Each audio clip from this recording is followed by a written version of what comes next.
काम करो ऐसा कि पहचान बन जाए। अरे काम करो ऐसा कि पहचान बन जाए, कदम चलो ऐसे कि निशान बन जाए। जिंदगी तो सब जी लेते हैं जनाब, जिंदगी तो सब जी लेते हैं जनाब।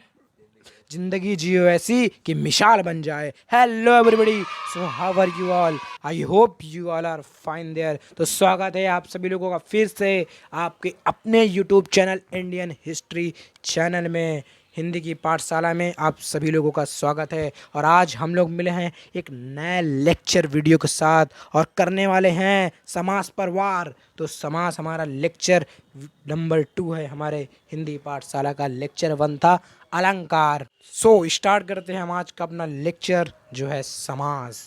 तो सबसे पहले हम जान लेते हैं समास का अर्थ क्या होता है। समास का अर्थ होता है संक्षिप्तीकरण।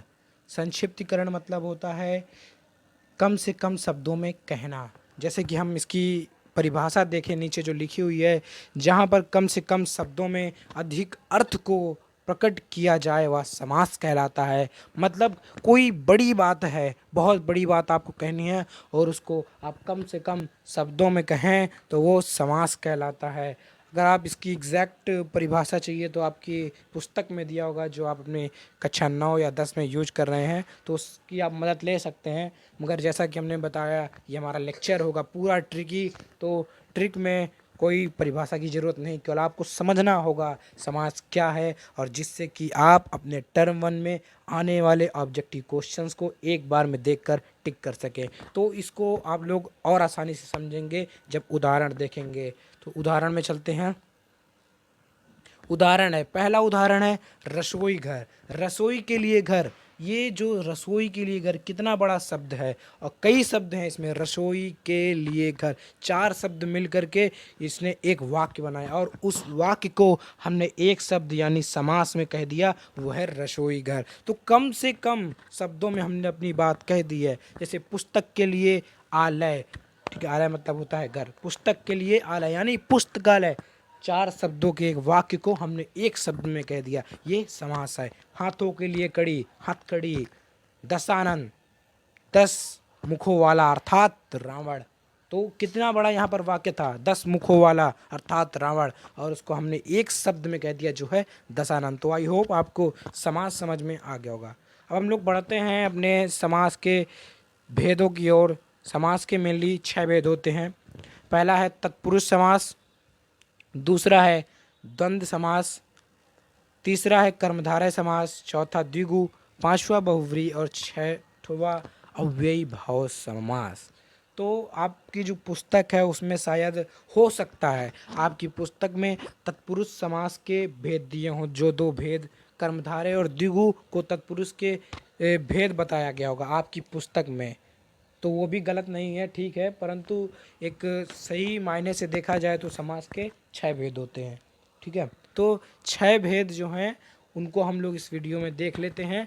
और मेनली ये जो लेक्चर है इस पर हम ये देखेंगे कि जो ऑब्जेक्टिव क्वेश्चंस हमारे टर्म 1 में आने वाले हैं उनमें कैसे हम समास की पहचान करेंगे। तो बढ़ते हैं हम लोग। पहला हमारा समास है। समास की सबसे पहले ट्रिक देख लेते हैं, क्योंकि पूरा ट्रिकी वीडियो ही होने वाला है हमारा। तो उसका ही ट्रिक है द्वंद्वी अब तक। द्वंद्वी अब तक आप याद रखिए और इससे आपको सभी समास याद रहेंगे। जैसे आप यहाँ देख लीजिए, दा से क्या हो जाएगा हमारा, पहला कौन सा है, दा से, ये देखिए दा से यहाँ पर द्वंद्व समास, द्वंद्व है। फिर दी से द्विगु समास है।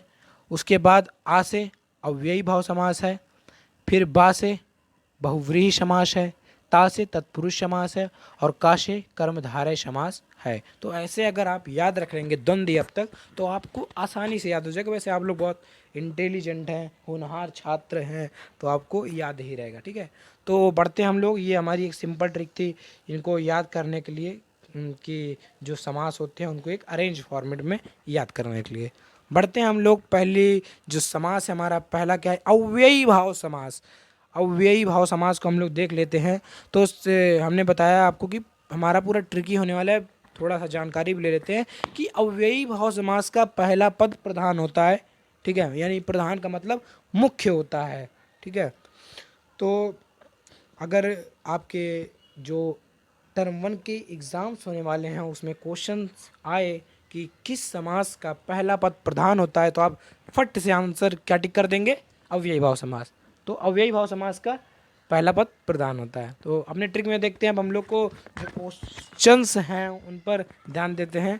ट्रिक 1 है हमारी, अगर शब्द में उपसर्ग लगा हो तो, अगर शब्द में उपसर्ग लगा हो, कोई भी शब्द है आपके पास, उपसर्ग आप लोग जानते ही हैं, उपसर्ग, उपसर्ग से आपका परिचय करा देते हैं। जब किसी शब्दों में कोई छोटा शब्द उसके पहले लगकर एक नए शब्द का निर्माण करता है तो वह उपसर्ग कहलाता है। ठीक है, किसी एक शब्द में जुड़कर एक नए शब्द का निर्माण करना ही उपसर्ग कहलाता है। तो उपसर्ग आप लोग जान गए। तो जब किसी शब्द में उपसर्ग लगा हो पहले, तब वो अव्ययी भाव समास होगा, या तो अव्यय लगा हो, अव्यय भी, ठीक है, अव्यय लगा हो या उपसर्ग, तो वो अव्ययी भाव समास होगा। जैसा यहाँ पर लिखा है, यथाशक्ति, आजन्म, आजन्म में उपसर्ग क्या है, आ, यथाशक्ति में क्या है, यथा शक्ति के अनुसार। जब इसका हम क्या करेंगे, विच्छेद करेंगे, समास आने के लिए हमको विच्छेद आना चाहिए। ठीक है, तो यथाशक्ति में यथा क्या है, हमारा उपसर्ग है। ठीक है, तो अव्ययी भाव समास हमारा ऐसे हो गया कुछ। इसका ट्रिक 1 था। और भी कुछ होते हैं अव्ययी भाव समास में जिनको हमें पढ़ने की जरूरत है। अगली ट्रिक है, इसकी ट्रिक एक और है, जहाँ पर किसी शब्द की पुनरावृत्ति हो तब वो अव्ययी भाष हो, अव्ययी भाव होगा। ठीक है, अव्ययी भाव पुनरावृत्ति के मतलब एक शब्द एक से अधिक बार आ जाए। ये कुछ आपको दिमाग में शायद आ रहा हो, अलंकार से, कुछ अनुप्रास अलंकार से रिलेटेड मिल रहा होगा। ठीक है, तो वैसा ही यहाँ पर है, जब एक शब्द 2 बार आ जाए। यहाँ पर शब्द की बात की जा रही, जैसे रातों रात, धीरे धीरे, घर घर, छम छम, ऐसे धड़ाधड़, भागम भाग, तेज तेज, जल्दी जल्दी, ये सब क्या है, एक शब्द एक से अधिक बार आ रहा है। तो जब ऐसा हो प्यारे बच्चों, तो आंख बंद करके टर्म 1 एग्जामिनेशन या किसी और भी एग्जामिनेशन में आपको अव्ययी भाव समास पर टिक लगा देना है। जी बिल्कुल ठीक। तो ये जो एग्जाम्पल्स हैं इससे आप लोग समझ गए होंगे, और एग्जाम्पल्स के लिए आप अपनी बुक से प्रेफर कर सकते हैं। ठीक है, तो ये अव्ययी भाव समास को याद रहेगा ना, अव्ययी भाव समास पहला पद प्रधान होता है। अगला जो समास है हमारा वो है द्वंद्व समास। द्वंद्व समास हमने क्या देखा, अव्ययी भाव में पहला पद प्रधान, द्वंद्व समास में दोनों पद प्रधान होते हैं। दोनों पद क्या होते हैं, प्रधान होते हैं। मैंने आपसे पहले बताया था कि समास आने के लिए आपको समास विग्रह आना चाहिए। तो यहाँ पर जैसे दिया है, द्वंद्व समास का विग्रह करने पर क्या आएगा, बीच में और शब्द और आएगा। ठीक है, और आएगा, तो हमें जब विग्रह आएगा तभी हम और का यूज कर पाएंगे। तो राधा कृष्ण लिखा है तो राधा और कृष्ण हो जाएगा। नर नारी लिखा है, नर और नारी हो जाएगा। और एक बात का ध्यान रखिएगा, द्वंद्व समास में, द्वंद्व समास में एक दूसरे के विलोम भी रहते हैं। ठीक है, जो शब्द आएंगे 2 शब्द वो विलोम रहेंगे। जैसे राधा कृष्ण, राधा और कृष्ण एक शब्द तो है नहीं। अब आप राधा कृष्ण उसमें मत पहुंच जाएगा सीरियल में कि राधा कृष्ण प्रेम करते थे तो राधा कृष्ण एक ही थे। ठीक है, यहाँ पर हम लोग मेनली अलग से बात कर रहे हैं। ठीक है, राधा कृष्ण की तो आप सीरियल पर मत पहुंचेगा कि राधा कृष्ण एक ही थे, उनका प्रेम महान था। ठीक है, वो तो था ही, मगर यहाँ पर हम बात कर रहे हैं अलग अलग राधा कृष्ण की। ठीक, तो यहाँ पर अलग अलग ही हैं। नर नारी, नर क्या है, मेल, नारी फीमेल, तो एक दूसरे के विरोध में है। मतलब विरोध का मतलब झगड़ा नहीं हुआ है, मतलब कहने का मतलब विपरीतार्थक शब्द आपने पढ़ा होगा, तो वही है यहाँ पर। गुण दोष, गुण है दोष है, अलग अलग, एक दूसरे के विपरीत है। तो जब किसी शब्द, कोई शब्द ऐसा आ जाए जहाँ पर एक दूसरे के विरोध में हो या फिर विलोम हो एक दूसरे के, तब वो कौन सा समास होगा, द्वंद्व समास। ठीक है, तो द्वंद्व समास में दोनों पद प्रधान होते हैं। पहला कौन सा था, अव्ययी भाव, अव्ययी भाव में पहला पद प्रधान, द्वंद्व समास में दोनों पद प्रधान। आप लाइन से याद रखिएगा, अव्ययी भाव द्वंद्व, ऐसे तो आपको आसानी से याद रहेगा। चलते हैं हमारे तीसरे समास में। तीसरा है हमारा द्विगु समास। द्विगु समास, ठीक है, द्विगु समास में संख्यावाची पद प्रधान होता है या पूर्व पद संख्यावाची होता है। ठीक है, इसमें संख्यावाची पद प्रधान होते हैं, मतलब जो ऐसे शब्द जिनमें पहला पद जो होगा वो संख्यावाची होगा। जैसा आपने अभी नवरात्रि गई है, नवरात्रि, नवरात्रों का समूह, तो नौ क्या है, गिनती, तो ये क्या था, द्विगु समास। जहाँ पर पहले गिनती आ जाए, संख्या आ जाए, उसमें संख्यावाची पद प्रधान होगा और वो द्विगु समास होगा। नवग्रह, नवग्रहों का समूह, दोपहर, त्रिवेणी, पंचतंत्र, 5 तंत्रों का समूह, चौगुनी, तिरंगा, 3 रंगों का समूह। और भी कोई एग्जाम्पल आपको, पंजाब, पंजाब 5 नदियों का समूह। ऐसे ही जहाँ पर कोई भी हो, आपको आंख बंद करके आंसर लगा देना है, टिक एकदम मार देना है बेधड़क, क्योंकि आप एकदम निश्चिंत रहिए। ठीक है, द्विगु समास में जब संख्यावाची पहले आ जाए तब वो द्विगु समास हो जाएगा आपका। जैसे और भी उदाहरण ले लीजिए, चारपाई। ठीक है, तो चार पाँवों का समूह चारपाई कहलाता है। और अब यहाँ पर एक अपवाद है बच्चों, एक्सपेक्शन जिसको कहते हैं, ये ग्रामर का अपवाद नहीं है, आपके लिए अपवाद है। आपने जैसे एक शब्द ले लीजिए, मैं बताता हूँ आपको, त्रिनेत्र ले लीजिए। त्रिनेत्र, तीन आंखों वाला, अर्थात कौन है? शिव जी। हर व्यक्ति की तो तीन आंखें होती नहीं, शिव जी की होती हैं। एक हमारे जो देव हैं, ठीक है, तो उनके तीन आंखें होती हैं। तो अब आप कह दीजिए इसमें त्रि आ गया, तो क्या ये भी द्विगु समास है? नहीं प्यारे बच्चों, आप जैसे यहाँ पर त्रिनेत्र लिख देता हूँ मैं आपके लिए, त्रिनेत्र यानी तीन आंखों वाला, अर्थात शिव जी। तो जब अर्थात में आ जाए तब वो द्विगु समास नहीं होगा, केवल वहाँ पर गिनती आनी चाहिए, या तो वहाँ पर आ जाए कैसे कि समूह आ जाए, 9 ग्रहों का समूह, 5 तंत्रों का समूह, ऐसे करके आ जाए, तब वो आपका द्विगु समास होगा। त्रिनेत्र हमारा क्या हो जाएगा? बहुव्रीहि समास। ठीक है, अभी आगे हम लोग देखेंगे। तो आपका ये अपवाद एकदम क्लियर रहना चाहिए, आंख बंद करके आंसर आना चाहिए। ठीक है, इसके बाद दूसरा वीडियो नहीं चलना चाहिए, इसी वीडियो में सब समझना है। चलते हैं हमारा चौथा समास, कर्मधारय। चौथा समास है हमारा, एक मिनट में। तो कर्म को धारण करने वाला विशेषण, कर्मधारय समास में क्या होता है? विशेषण और विशेष दिया होता है। ठीक है, विशेषण क्या होता है, विशेष क्या होता है, आपने पढ़ा होगा क्लास 7th में, क्लास 8th में भी आपने पढ़ा होगा। तो जब किसी चीज़ की विशेषता बताई जाए, जब किसी शब्द की किसी के बारे में विशेषता बताई, जैसे आपने पढ़ा होगा घोड़ा तेज दौड़ता है, तो घोड़ा कैसे दौड़ता है? तेज, ये क्या है? उसकी विशेषता है। ठीक है, तो यहाँ पर घोड़ा क्या है? एक विशेषता दे रहा है तेज दौड़ने की। ठीक है, वैसे यहाँ पर विशेषण और विशेष हैं, एक कोई विशेषण होगा, उसकी विशेषता बताई जाएगी, तब वो कर्मधारय समास होगा। जैसे देखिए चरण कमल, ठीक है, तो कमल के समान है जिसके चरण, चंद्रमुख, चांद के समान है जिसका मुख, महात्मा, महान है जो आत्मा। ठीक है, ठीक है, तो महान है जो आत्मा, यहाँ पर अर्थात लग के कोई नहीं आएगा। ठीक है, कर्मधारय में अर्थात नहीं लगता है, बहुव्रीहि में आप कंफ्यूज मत होइएगा। बहुव्रीहि में क्या होता है? वहाँ पर अर्थात लग के आ जाता है। त्रिनेत्र, तीन आंखों वाला, अर्थात शिव जी, महादेव। ठीक, तो यहाँ पर अर्थात नहीं लगता, यहाँ पर केवल किसी विशेषण की विशेषता बताई जाती है। जैसे कमल के समान है चरण, कैसे हैं चरण? कमल के समान, विशेषता बताई जा रही, कैसे चरण है। चंद्र के समान है मुख, चंद्रमुख, कैसा मुख है? चंद्रमा के समान, दाग ना हो जिसमें। ठीक है, जैसे मेरा है। ठीक है, आपका भी हो सकता है, कोई बात नहीं। ठीक है, तो हम लोग बढ़ते हैं, हमारा कर्मधारय समास क्लियर है, याद एक बार फिर से रिवाइज कर लेते हैं। अव्ययी भाव समास, पहला पद प्रधान, उसके बाद कौन सा था हमारा? द्विगु समास, द्वंद्व, सॉरी द्वंद्व में दूसरा पद प्रधान, और द्विगु में कौन सा था? द्वंद्व में हमारा संख्यावाची पद प्रधान। ठीक है, चौथा क्या है? कर्मधारय समास। कर्मधारय में हमारा विशेषण और विशेष में कोई पद प्रधान नहीं होता है।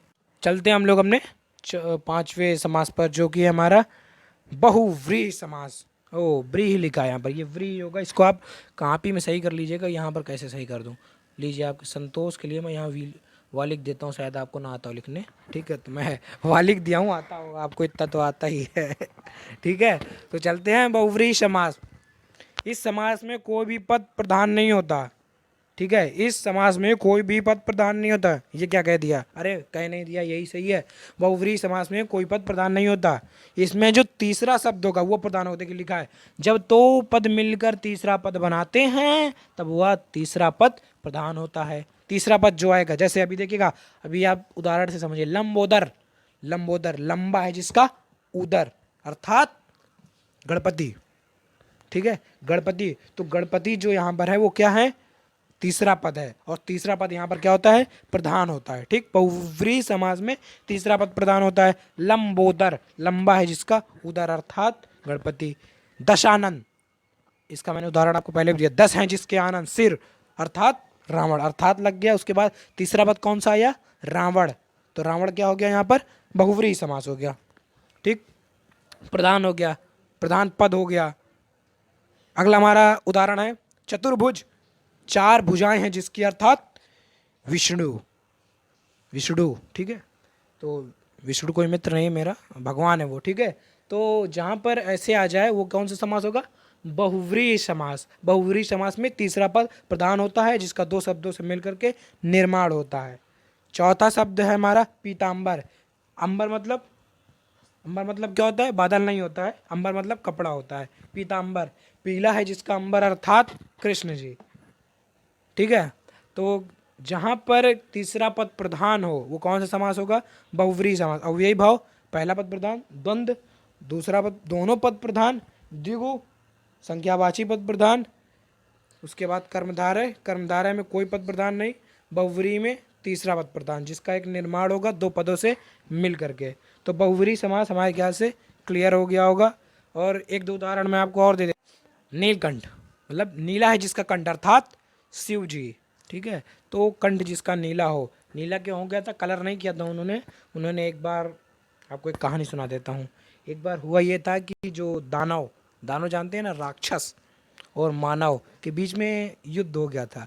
तो उसमें क्या किया गया था? समुद्र मंथन किया गया था। समुद्र मंथन में हुआ ये था कि जो भी निकलेगा समुद्र मंथन से, उसमें जो कोई पा जाए देव या असुरों में, वो ले जाए। तो जो निकल रहा था उसको तो पहले देव लोग रख ले रहे थे, ठीक है। जो जिस चीज़ की तलाश में असुर थे वो था अमृत। तो अमृत के पहले क्या निकल आया था? विष निकल आया था। और विष को अब हुआ कि न देव पी सकते हैं ना दानव पी सकते हैं। और आप जानते हैं विष कोई बहुत अच्छी चीज़ नहीं है। विष पीने के बाद शायद मैं यहाँ ना बोल रहा होता तो विष ठीक है। तो विष आप समझ रहे हैं। तो उसको किसने पिया था? हमारे त्रिनेत्र देव कौन है? महादेव ने उस विष को धारण कर लिया और इस सृष्टि पर क्या किया था? दया बरसाई थी। तो वही जो विष उन्होंने पिया था वो उनके कंठ पर आज भी है, अटक गया है। उसको उन्होंने रोक रखा है क्योंकि नीचे ले जाएंगे तो फिर अटक जाएगा सब, है ना, तो लटक जाएंगे। तो इसलिए उसको उन्होंने यहाँ पर रखा है। तो इसके लिए एक बार फिर से बोल देते हैं, जय जय महादेव, ठीक है। तो आपका बहुव्रीहि समास क्लियर हो गया। बहुव्रीहि समास क्लियर हो गया। सर के ऊपर से क्लियर तो नहीं हुआ, दिमाग में क्लियर होना चाहिए, ठीक। चलते हैं अपना लास्ट समास है हमारा, लास्ट तत्पुरुष समास है। तत्पुरुष समास में दूसरा पद प्रधान होता है, कंफ्यूज नहीं होइएगा। द्वंद्व समास में दोनों पद प्रधान थे और तत्पुरुष में दूसरा पद, ठीक है, दूसरा पद प्रधान होता है। और बहुत सरल है तत्पुरुष समास। आपने कारक पढ़ा होगा, कर्ता ने कर्म को करण से के द्वारा संप्रदान के लिए अपादान से संबंध का की अधिकरण में पर है, ये पढ़ा होगा। इनमें 8 कारक के भेद होते हैं। इनमें से 6 कारक जो होते हैं, ठीक है, 6 कारक का जो चिन्ह होते हैं, विभक्ति चिन्ह होते हैं, वो अगर किसी शब्द में आ जाएं तब वो तत्पुरुष समास होगा। नहीं समझे? देखिए पहले जो नोट लिखे पढ़िए। कर्ता और संबोधन कारक को छोड़कर, कर्ता और संबोधन कारक के जो शब्द होते हैं, जैसे कर्ता ने, तो ने शब्द देख ले लीजिए। कर्म को करण से के द्वारा संप्रदान के लिए अपादान से संबंध का के की, ये तो रहता है। संबोधन में हे आ जाता है। तो ये दो शब्द को छोड़ करके अगर कारक का और कोई शब्द आ जाए, का, के, की, पर, में, तब वो क्या हो जाएगा? तत्पुरुष समास हो जाएगा,